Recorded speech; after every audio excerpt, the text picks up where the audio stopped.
Guten Abend, meine Damen und Herren. Ich begrüße Sie hier im Instituto Cervantes und natürlich ebenso alle, die den Abend zu Hause per Livestream verfolgen. Auch im Namen unserer Partner Reporter ohne Grenzen und die Tageszeitung Taz. Zu unserer Veranstaltung Generación Y, ein Gespräch mit der Bloggerin Yoani Sánchez über Kubas Gegenwart und Zukunft. Bienvenida, Yoani Sánchez, y muchas gracias por estar con nosotros.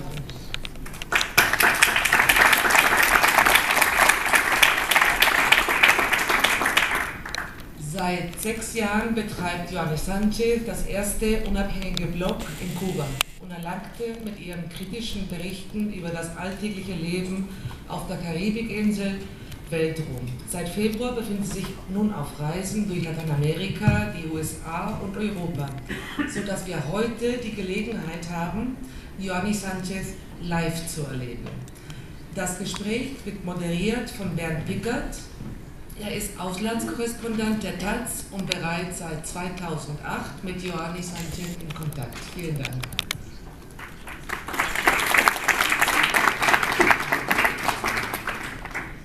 Bevor ich an Christian Mier von Reporter ohne Grenzen übergebe, möchte ich beiden Partner Reporter ohne Grenzen und Taz ganz herzlich für die kollegiale Kooperation danken und freue mich nun mit Ihnen auf einen anregenden Abend und eine spannende Diskussion, geprägt von Offenheit und gegenseitigem Respekt. Vielen Dank.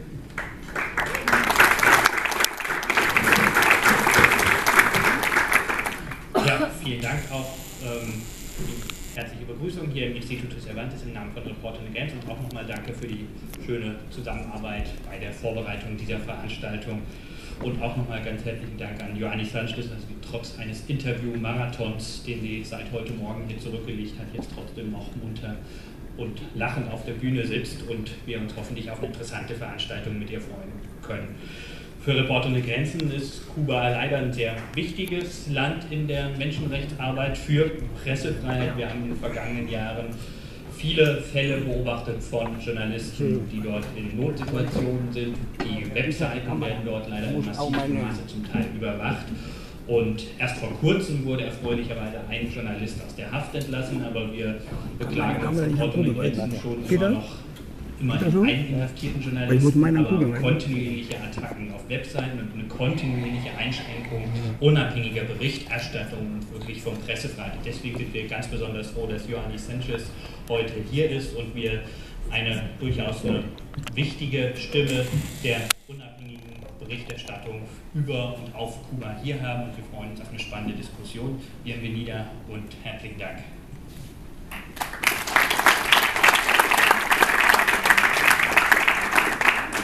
Ja, und da es uns 3 Veranstaltern allen obliegt, uns gegenseitig zu danken, möchte ich das auch tun im Namen der Taz mich herzlich für die Zusammenarbeit bei Reporter ohne Grenzen und beim Instituto Cervantes, unserem Gastgeber, bedanken und natürlich bei Yoani Sánchez, dass sie endlich, muss man sagen, bei uns ist, endlich, weil, wie viele von Ihnen wissen, sie ja viele Jahre lang nicht ausreisen konnte.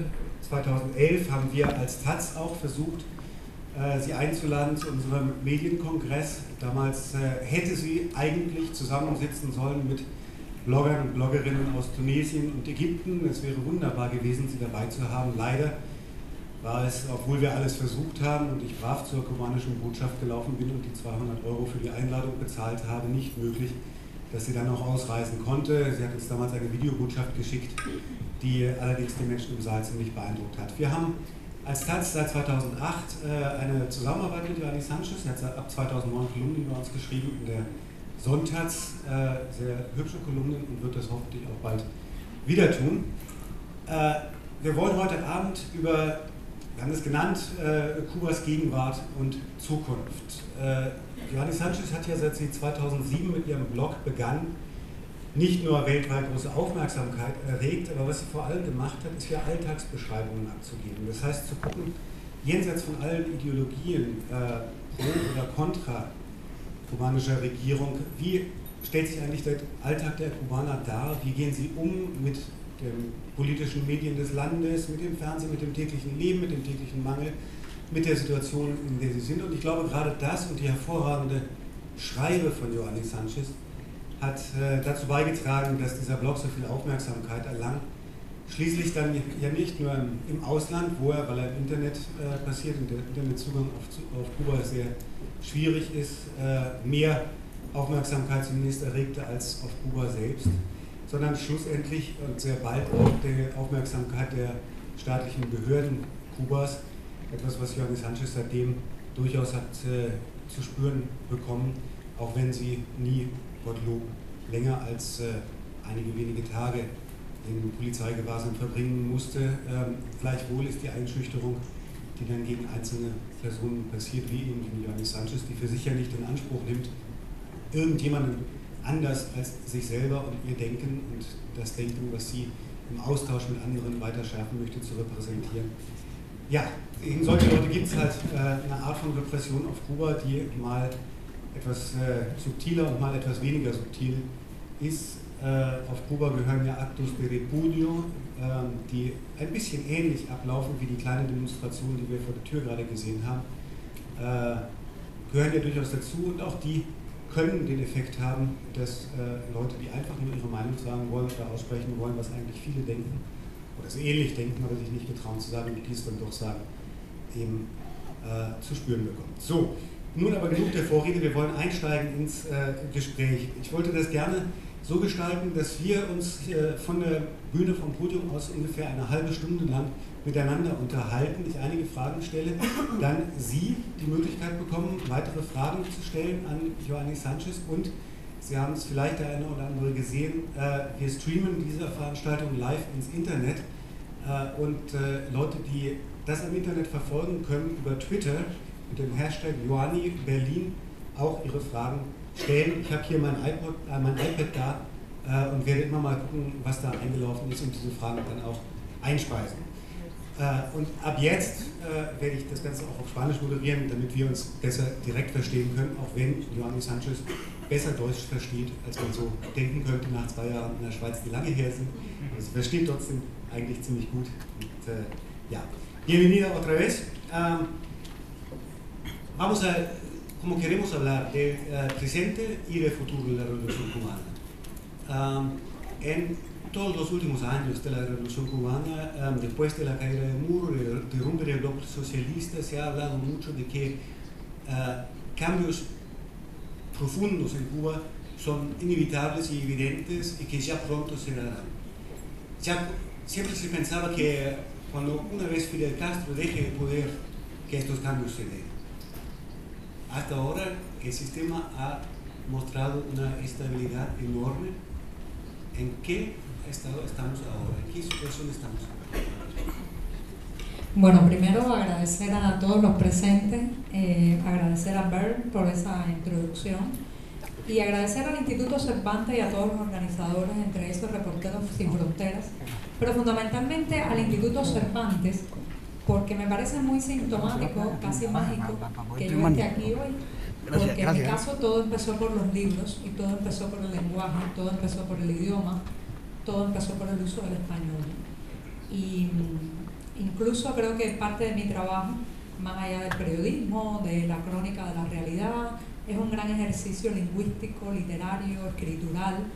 Así que bueno, este es el lugar donde me siento muy a gusto. Ya sé que vendrán muchas preguntas de corte político, económico y todo, pero me encantaría también que viniera una pregunta literaria, porque ahí empezó todo. Por culpa de los libros estoy aquí también, ¿no?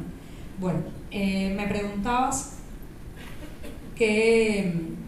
cómo veía todo este proceso de los últimos años.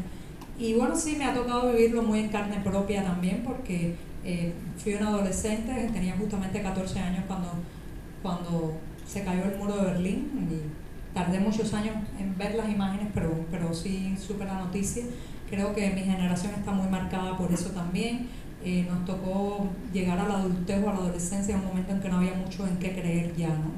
Me tocó también vivir la crisis de los balseros. Creo que todos en Cuba, y aquí veo el rostro de muchos cubanos que pasaron por esa etapa, pues la recuerdan como una etapa de definiciones y una etapa difícil, ¿no? Yo vi prácticamente vecinos míos arrancar las puertas de sus casas y lanzarse al mar en las puertas, en las mesas y en toda una situación muy desesperada, ¿no?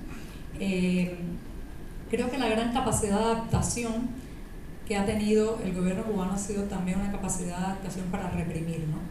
Porque en primer lugar los métodos de la parálisis social en Cuba son muy conocidos, ¿no? Un miedo que empieza desde muy pequeño, no solamente el miedo al arresto o al golpe, es el miedo a que vives en un país donde el gobierno, dígase el Partido Comunista, es dueño de todo, de la escuela donde estudian tus hijos, de los hospitales donde asistes, es el miedo a no poder ascender en la escala laboral, el miedo a que no te dejen salir del país, como le pasó a esta servidora, a Ioannis Sánchez, durante 5 años que no me permitieron viajar, ¿no?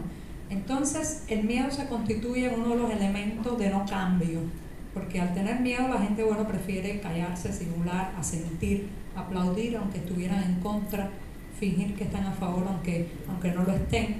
Y bueno, pues eso ha sido una de las causas del inmovilismo, ¿no? Ahora bien, en los últimos años se ha debatido mucho sobre el tema reformas, ¿no? Yo creo que la palabra reformas ahora está muy en boga cuando se habla de Cuba, ¿no? Las llamadas reformas de Raúl Castro, las reformas raulistas. Yo, apegándome al espíritu lingüístico, porque allá, muy atrás, en el pasado soy filóloga, aunque la tecnología me ha deformado totalmente, yo creo que la palabra reforma le queda muy grande a lo que está pasando en Cuba hoy, ¿no? Ha habido una serie de flexibilizaciones, a mi juicio, son flexibilizaciones que se caracterizan por ir un paso por detrás de la realidad. Y voy a tomar un pequeño ejemplo que muchos de ustedes conocen, los teléfonos celulares. En el año 2008, una de las primeras medidas del gobierno de Raúl Castro, hago un pequeño paréntesis, gobierno no elegido, heredado por vía sanguínea, a través del árbol genealógico, una de las primeras medidas de este gobierno fue permitir que los cubanos pudiéramos por primera vez contratar una línea de teléfono celular a nuestro nombre. ¿Qué pasaba ya en ese momento, justo antes del día en que se permitió la tenencia de líneas de teléfono celular en manos de cubanos? Bueno, pues que los cubanos interesados en tener un teléfono móvil se paraban a las afueras de un hotel o merodeaban los centros turísticos, esperaban a un extranjero, lo convencían de abrir la línea de teléfono móvil en su nombre. Como todo esto es un sistema de prepaid card hasta el día de hoy, o sea, tarjetas prepagadas, el extranjero sacaba la línea de celular a su nombre, le entregaba el chip al cubano, se iba a su país y así había miles, quizás decenas de miles de cubanos con teléfonos móviles a nombre de Peter de Berlín o François de París, ¿no? Digo esto para ejemplificar un poco que las reformas raulistas están más dadas por la obligación que impone la vida, que pienso yo por un gesto magnánimo de decir, bueno, vamos a darle una vida mejor a los cubanos. De todas maneras, no se puede negar que, por ejemplo, en el tema del trabajo por cuenta propia, ha sido muy importante. Yo misma soy trabajadora por cuenta propia, tengo 2 licencias, mecanógrafa y reparadora de ordenadores, que es lo más cerca que he podido tener de ser una periodista digital, ¿no? La licencia de periodista no existe, entonces, bueno, que es lo más cercano a estas 2 profesiones. Y sobre todo, yo creo, y aquí voy a dar una pequeña metáfora, yo creo que el sistema cubano es irreformable, porque es un sistema basado en prohibiciones, rígido, inflexible. Entonces me lo imagino, imagínense ustedes por un minuto una casa de La Habana vieja. Muchos han estado en La Habana, otros nacieron allí, otros lo han visitado. Esas casas que usted se para adelante y dice, ¿cómo es posible que esta casa esté en pie?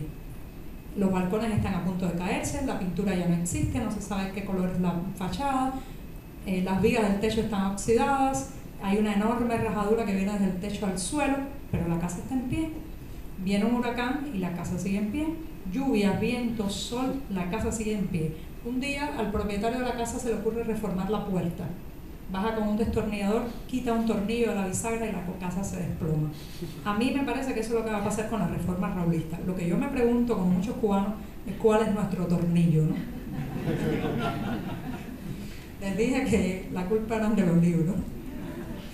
Me parece que el gobierno cubano era muy consciente del peligro que corría en el momento de que Fidel Castro ya no pueda ejercer el poder, ¿no? Porque a nivel mundial y en Estados Unidos y en la misma Cuba y en el exilio, todos por décadas casi se estaban preparando para este momento, porque se pensaba que un sistema tan centrado en una figura carismática de liderazgo duro como Fidel Castro, sin él no podía sobrevivir. Ahora, puede ser que desde la experiencia de los países socialistas de Europa del Este, que en muy poco tiempo se derrumbaron. El gobierno cubano tuvo sacó como consecuencia, bueno, aquí no podemos permitir un proceso demasiado rápido, no podemos permitir una dinámica que nos salga de las manos, y que por eso van en un proceso de cambios mucho más lento, como dijiste, que la realidad cubana se tiene. Pero el problema de esa lentitud es que es desesperante. A ese ritmo mis nietos tendrán internet en el 2050 y mis bisnietos conocerán pues el derecho a entrar y salir libremente por las fronteras nacionales sin ningún tipo de restricciones, ¿no? Entonces, no creo tanto que hayan pensado vamos a hacer un proceso muy lento ni nada por el estilo. La vida los ha obligado a ese proceso. En torno a lo que decía de Fidel Castro, a mí me gustaría apuntar algo, ¿no? Cuando el 31 de julio del año 2006 se anunció la enfermedad y la convalecencia, incluso pues el hecho de que relegara a sus puestos públicos Fidel Castro, yo recuerdo que muchos, claro, pues pensaron en el final, ¿no? Ha sido un largo final, un agónico final, pero yo creo que ahora mismo Fidel Castro está matando su propio mito. Ese señor que vemos vestido en un chándal, Adidas creo que es, o Nike, no recuerdo bien, es la negación de todo lo anterior, ¿no? A ese señor que vemos incapaz de estructurar una frase coherente, es la negación de aquel orador de horas y horas y horas que cuando niño, por lo menos yo tenía que ver muchas veces en el televisor todas esas horas, ¿no? Entonces ha sido agónico, ha sido difícil, pero yo creo que es la cura definitiva de ese mito, levantado con horas y horas de transmisión televisiva, con horas y horas de discurso, con horas y horas de propaganda que fue Fidel Castro, ¿no? ¿Cómo percibes? Bueno, la última reforma significativa de Raúl Castro fue obviamente la reforma migratoria, con la cual al final tú también podías salir del país, aunque la misma ley migratoria hubiera hecho posible también que te prohíben de salir. Pero igual, obviamente hay un cambio de política en cuanto a la migración. ¿Qué impacto tiene eso a la sociedad cubana? Muchos se fueron, muchos pueden ahora entrar que pensaban que nunca podían volver a Cuba. Hay una libertad para quedarse fuera del país muchos años sin ser expatriados. ¿Cómo cambia eso en la sociedad? Sí, la reforma migratoria, como muchos de ustedes saben, comenzó a regir a partir del 14 de enero de este año.